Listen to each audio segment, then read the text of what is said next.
Bonjour David, Bonjour. merci d'être ici présent au stade Pennevillers de Quimper. Donc moi j'ai plusieurs questions à vous poser. La première c'est est-ce que vous pouvez me dire d'où vient votre vocation de pilote? Oui, ben, en fait, je suis né d'une famille aéronautique. Et donc, j'ai mon père qui travaillait dans l'aéronaval. Et j'ai eu la fibre tout petit, le pilotage également.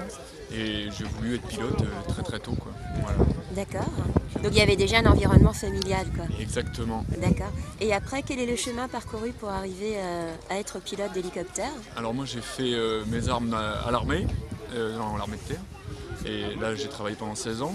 Et ensuite, j'ai rejoint le offshore, le milieu pétrolier, pour faire du transport sur les plateformes pétrolières.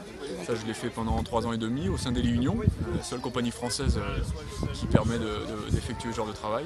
Et après, j'ai postulé à la sécurité civile, j'ai fait les entretiens et ça a marché. Donc j'ai rejoint la sécurité civile depuis 1 an. Mais est-ce qu'on peut dire que ça a marché parce que vous êtes déterminé ou parce que vous avez des facultés? Enfin, il y a les facultés, puis il y a une détermination aussi très forte, non? C'est une détermination forte et c'est aussi un parcours qui m'a permis d'avoir toutes les qualifications nécessaires pour postuler à la sécurité civile.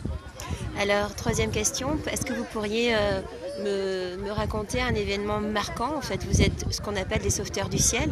Ce n'est pas rien, hein, parce que grâce à vous et grâce au fait qu'il y ait des hommes qui veillent nuit et jour, hein, si j'ai bien compris, ben, vous permettez aussi d'intervenir en un temps rapide sur des lieux d'accidence ou là où les hommes ont besoin de votre intervention.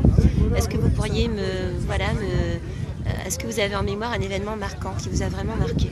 Événement marquant. Moi, ce qui m'a le plus marqué, c'est dès le début, c'est d'être allé chercher des gens de mon âge qui a eu un gros accident de la route où une personne est décédée.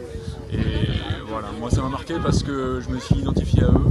Et voilà, on se dit que on est un élément qui fait qu'on peut essayer de sauver des familles et on se sent concerné tout de suite. Et est-ce que vous avez gardé par exemple des liens avec des gens que vous avez réussi à sauver? Non, on ne le fait pas parce que c'est pas le but, c'est pas une histoire de but, c'est qu'après il faut savoir se préserver. Donc voilà. Et je pense que c'est pas la bonne chose de garder contact avec ces personnes qu'on a sauvées. Voilà. Il faut que ça continue. Donc, voilà. En tout cas, c'est heureux de voir cette équipe de jeunes qui agit, qui sauve des vies humaines. Je vous souhaite une longue route et un beau cheminement et merci de votre participation. Merci beaucoup également.